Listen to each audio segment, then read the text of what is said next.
But that was not going to work for her. She immediately, I mean, a few minutes into the shift, she started doing things like undermining, just stupid little passive-aggressive things. Like we have this task list, which you do a task and you initial it. Yeah. And so I start doing a particular task, cleaning something. Right. And I get it almost done, and I step away to get something else I need to clean it. She steps in, finishes the task, right? So I come over, I see, she's finishing that task, which is kind of, taboo. It's sort of unspoken rule. You don't really do that, but she's doing it. Okay. So on the task list, I put our, what's her last name? RK for Roberta Kimball. That's her initials for next to that task, because that's often done also. If somebody else is doing a task, another worker might write it down just so everybody knows it's done, right? Yeah. So I do that, and then start doing another task, and I come back over to look at the list. She has crossed out where I initialed it for her and written her own initials there. You know what I'm saying? Yeah. Like mine weren't good enough or something. Right. And then she kept doing things like that, and then she started.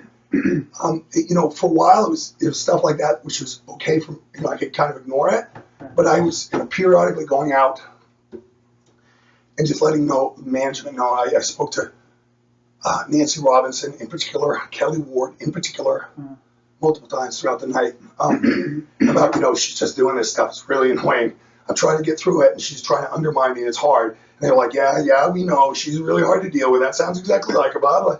Everybody's on my side. Right. But she kept upping it. And then by the end of the night, the sort of culminating,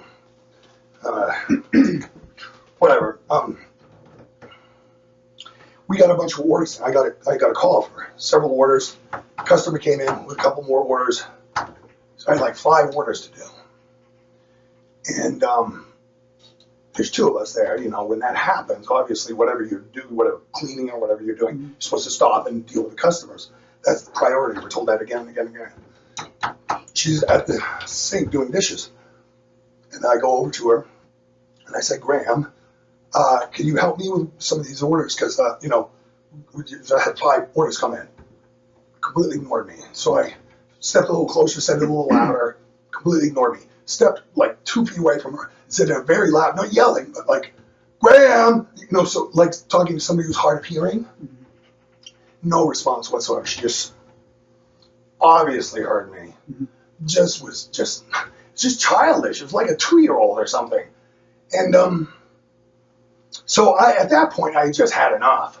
And I took the notepad with the orders on it, I put it down, threw it down on the counter, and walked out. And on the way out, I said to one of the managers, you got to go deal with her or something, because I cannot do this. It was just, she was just at me all night, and she was verbally abusing me a couple times throughout the night. Kelly Ward had to actually come out and physically stand between us because she wouldn't leave me alone. So it was clearly, her being harassing and unprofessional and just below, so that incident happened, and I was kind of blamed for it. Was this when you described walking out of the store and then going back and asking? No. Okay, so this is like... No, this is prior to that. I think some of this is like going to be hard to... I can't really do anything with it just because, I know it's context, but... No, I understand that. I feel like I tried to call some of the other folks and they're talking to me, so... I don't think they're going to talk to you. I guess for my purposes, I understand that you have a grievance with the store and maybe they have a grievance with you, and that's got to sort itself out in some way or another. But I guess I'm more interested in the circumstances that, after this happened, you started protesting on YouTube. Sure. I'm almost there. Okay. I'm almost there to that point in the story. Yeah. So I kind of, well, I was a little bit taken to task for it, but it was still obviously her fault. The owner, Rob, came, the head manager, Kelly, came, and they escorted her out of the deli. I mean, like physically, not like holding her, but like one was standing on one side, one on the other, and she walked her out of the deli. Okay. And I left me there to finish the shift. I think somebody came out from out front and helped me. But anyway, I said I was never going to work with her again. They said, okay. It was kind of resolved. It was kind of basically her fault. And, okay. But then over the next couple of days, I do not work with her, but I hear behind my back that she's really laying into, complaining about everything I do. And, because I work the night, she comes in the next day, and if anything's out of place or whatever, Okay, and so a couple days later, they start paying attention to the management. Just suddenly switches and pays attention to all these complaints from her about stuff that is not my fault, and they try to take me to task for it. And it's some I can go point by point, but you don't want to hear that. But trust me, it was ridiculous what they were trying to do. They were clearly just trying to turn the tables and like be fair or something in their minds. Like, okay, you complain about her harassing, and now she's complaining about you constantly. Even though she's not complaining about me harassing her, she's complaining about my performance, which is fine, but she doesn't like it, and she's loud about it. So they bring me in the office a few days later, say, sign this list of complaints, basically from her. I mean, it wasn't directly, but it was obvious where it was coming from. And I said, no, that's ridiculous. I pre-cleared the latenesses and stuff. That was the main issue. With Rob, with the owner, and who wasn't there at the time. And they said, well, no, sorry, if you want to work, you got to sign this right now. And I said, no, I'm not going to sign it. I walked out, and I said, Rob said that, or somebody? No, Rob wasn't there. Oh, okay. Somebody This was the two managers, Nancy and Kelly. They told me, sign it, or you can't work your shift. And what did the thing say that you were supposed to sign? Well, that I was responsible for those latenesses, which I mentioned, which I had pre-cleared with Kelly. In other words, suddenly they became a problem. Okay. I pre-cleared them with Kelly. I pre-cleared them with Rob. Everything was fine, but suddenly they became a problem.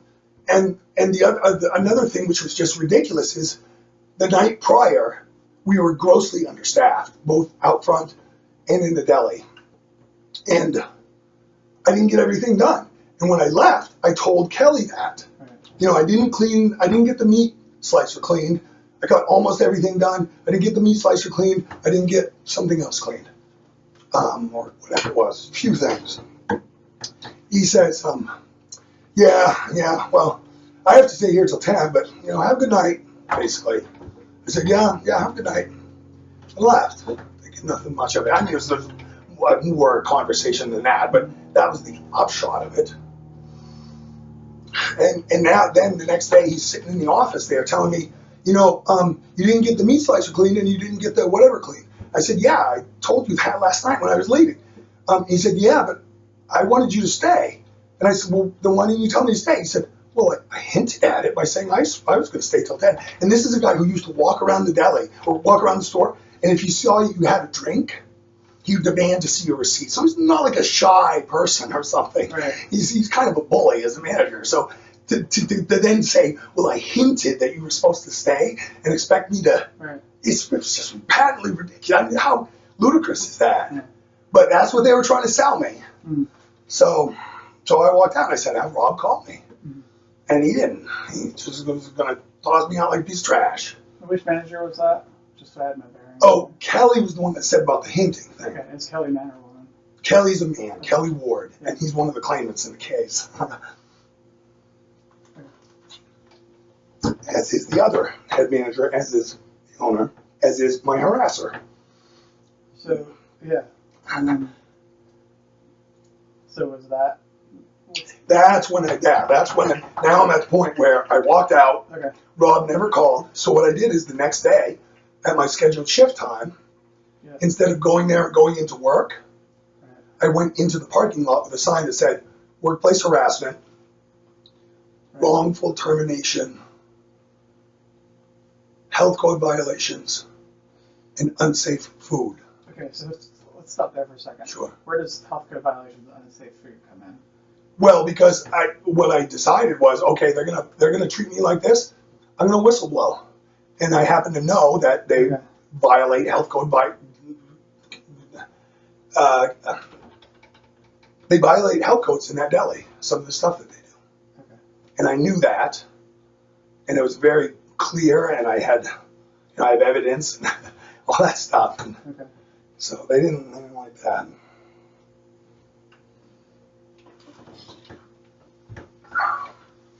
So you're doing, how long, I should know this probably from looking at the videos and stuff, but how long were you in this, doing these protests, both at the store and on YouTube, before the video that got you in trouble with the police, or, you know, It wasn't police really a response video. Well, there was The one video that was used as an excuse. that they referred to. Yeah, what really got me in? Okay. Well, let me tell you the facts I know. Okay.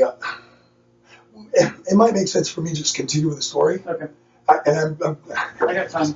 okay. Yeah. I'm I sorry. just don't want to like run you through it if it's. What's that? I just don't want like you to have to tell it all. No, I actually, and this will be a good. See, this is content for me as well in future. I mean, just the audio part, if nothing else. You know, I won't use the video. Yeah. I don't. Okay. And not necessarily directly either. You know, I mean, just this is. It's just. I want to. I don't mind telling it all. Okay. At all, I don't mind telling it again. Yeah. So if you can bear with me, No, carry on. Let's see. So, yeah. So I walked out and went back to the store the next day. And my schedule shifted. I started protesting and whistleblowing in the parking lot.